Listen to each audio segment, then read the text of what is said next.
I'm not going to wear my glasses, so you are a blur at the moment. I can just about see you. Okay, all rolling, sound okay? Camera one, rolling. Camera two, rolling. Great. And rolling. Welcome back to Trends at the ASEAN-India Forum. I'm with Santosh Kumar, Country Head, Indian Sub-continent and Indonesia at Booking.com. We're at the Royal Orchid Sheraton Riverside Hotel in Bangkok, and you are watching Trends.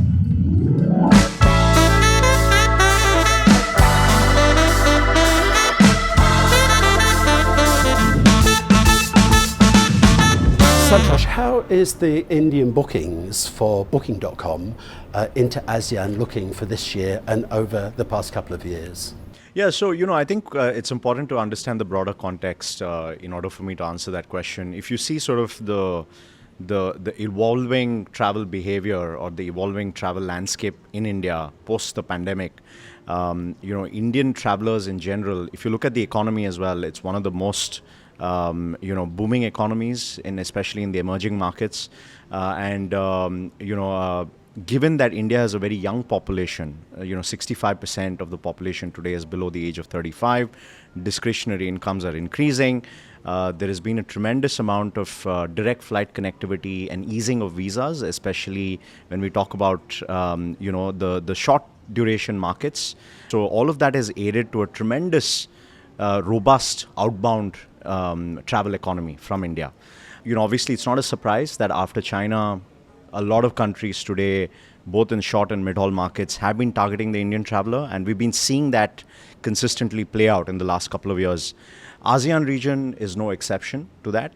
In fact, I think ASEAN is probably one of the best placed region, I would say, to capitalize on that, simply because of the short-haul connectivity that we have from India, and also because if you see in India today, there's a lot of travel behavior that's focused around long weekends. Typically, there are anywhere between 10 to 12 long weekends during the course of the year, and a lot of Indian travelers tend to plan their travels during this period. It could be a 4 to 5 day sort of holiday, right? That has also led to a change in the number of trips that annually people take, right? Because pre-pandemic, it used to be maybe 1 or 2 trips in the year. Now it's 4 to 5 trips a year. And so therefore, the ASEAN economies have benefited greatly as a result of that. So I think we are only scratching the surface even now, right? This is a trend that I think it's a gift that will keep on giving, I think, for the next few decades to come. And is Thailand's popularity still up there? Thailand is definitely up there. And if you see, even I think in 2025 compared to 2024, we've seen again an increase in the number of Indian travelers coming to Thailand. There is a tremendous, effort being done by Thailand and India to connect direct flight connectivity, not just in the top Indian cities, but also in the tier 2 and the tier 3, the smaller cities and towns of India. So that has aided to a lot of new cohort of travelers who had never been to Thailand before to come in and experience, not just Bangkok, I think, but even if you look at the direct flight connectivity to, for example, to Phuket, to Koh Samui, etc., I think a lot of those towns are also benefiting as a result of this direct flight connectivity. And of course, it helps that in the last few months, the visas have been eased even further. It went from visa on arrival to free visas for short-term leisure travel. So that has seen an even further boost. So visa policy can play an important role, as we see in Thailand, to take that into ASEAN then? Tremendous, because, again, kind of goes back a little bit to the power of the Indian passport, right? Because Indian travelers in general do require visas to a lot of destinations today globally when they travel. And so therefore, when a traveler is very hungry to go and visit new destinations, and also when, we are seeing now that there is a rise of the Indian traveler beyond the domestic shores, I think the countries who are allowing, one, direct flight connectivity, and second, easing visas, will see a direct result of traffic there. Vietnam is another really good example there, right? So especially in the last couple of years, since they introduced, they introduced more liberal visa policies for Indian travelers, and also introduced direct flights to both Ho Chi Minh City as well as to Hanoi. Again, we've seen an immediate exponential increase. We know that Indians love a bargain. So, Who doesn't? when booking hotels, Yeah. are the Indian market generally looking at 3 to 4 star, Yeah. or is there a good spread across even into 5-star properties? Yeah, look- What are you booking? Look, simply because of the size of the economy and the size of the travelers, across incomes, income categories starting to come in, I think we're seeing a really good spread across the board, and not just in the hotel space, right? Even in the alternative accommodation space, for example, villas, homestays, etc., have seen a tremendous increase. It goes back, I think, a little bit to the psyche of the Indian traveler. Indian travelers typically tend to travel in groups. That's the natural sort of preference. Of course, if they're not traveling for business, if it is for leisure, they tend to travel either with family or with friends. Right, solo travel is not still a very big thing as far as Indian travelers are concerned. So therefore, when they travel in groups, sometimes the traditional hotel sort of structure does not quite work, right? Because they're looking for privacy, they're looking for, let's say, a private pool, they're looking for butler service and whatnot. And, a villa type of accommodation or a homestay tends to work very, very well in that regard, right?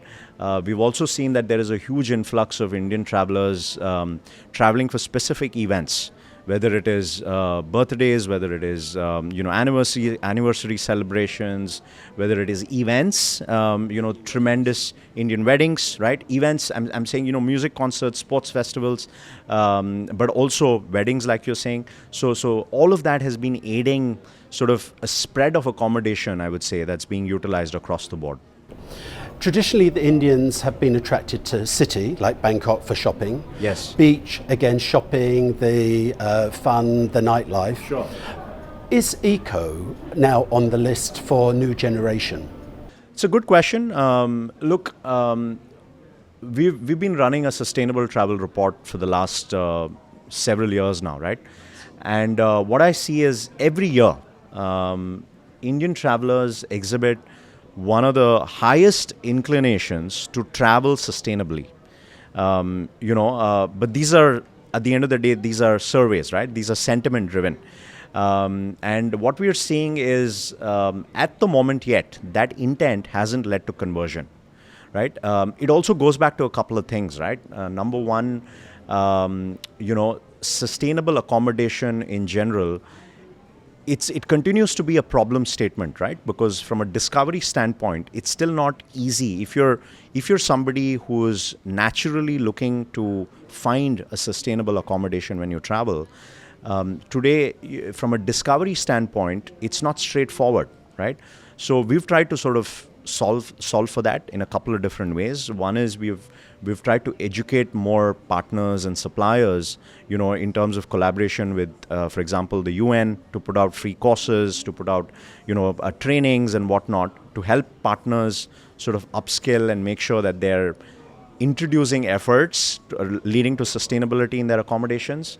And number two, we have also integrated with third-party sustainability programs, right? Where as consumers, travelers can come into the platform and they can see all of these properties which are sort of certified through third-party programs, and then they can make an informed choice, right, in terms of whether they want to stay at one of these certified properties versus something else.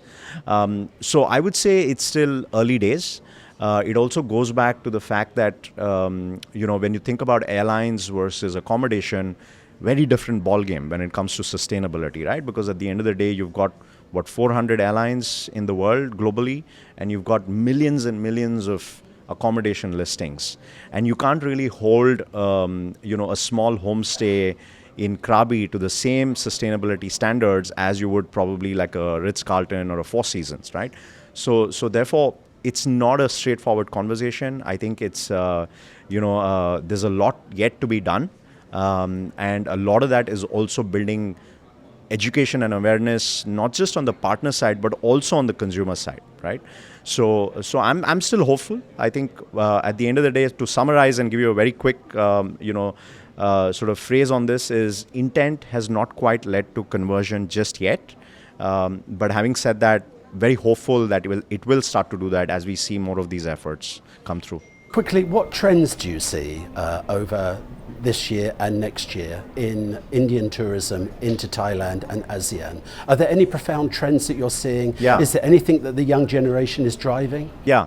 So maybe I'll mention a couple of things, right? Number one is overall when we've surveyed Asian travelers overall, what we've seen is Indians are continuing to not reduce their travel spends in any way. Okay, travel spend continues to be the highest discretionary spend amongst all of these other sort of types of material spend, if you will, right?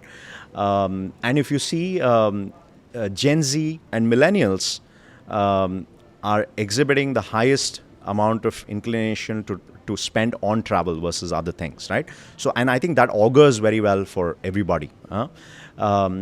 The second thing is, I think it goes back a little bit to the booking behavior of Indian travelers, right? Notoriously last-minute bookers. I'll give you one statistic. We sort of pulled out this data a couple of years ago, but it's still very valid. The overall sort of booking window, for example, for German travelers traveling anywhere outbound is roughly about 93 days. Okay, so they tend to book 93 days in advance. For Indian travelers, when you blend both domestic and international, it's 29 days. Okay, and that's a blended average, right, of domestic and international. So domestic is literally, in single digits. Of course, for international, it increases a little bit, primarily because, there's still a lot of destinations where Indian travelers need visas. So they're sort of required to book accommodation well in advance, or they're required to book their flight tickets well in advance. I would venture a bet that, I think if those visa policies were to get even more liberalized, then the booking windows might shorten even more, right? So that's a very unique thing that we see, booking windows. That also means that for travel providers, there's a tremendous opportunity to look at how can you do last minute deals, how can you run last minute campaigns, right? The other interesting thing that I'll highlight is sort of value adds, because Indian travelers are traveling more and more for experience. So it's not just about the hotel room, it's about the value that they're getting, right? Going back to the point that you made earlier, the Indian traveler loves a bargain. So, what can you do in terms of inclusion of F&B, for example, or spa or other things, right? Also, Indian travelers are very picky about food. There are a lot of dietary preferences. It could be vegetarian, it could be Jain food, it could be many other things. And what I'm seeing is that in general, there are a lot of ASEAN providers now starting to cater to Indian travelers' dietary preferences. So I see that in the hotel buffet, for example, all the time now, right? There's an Indian section. But what I would really urge these providers to do is to look at the quality of that food that they're putting out, right?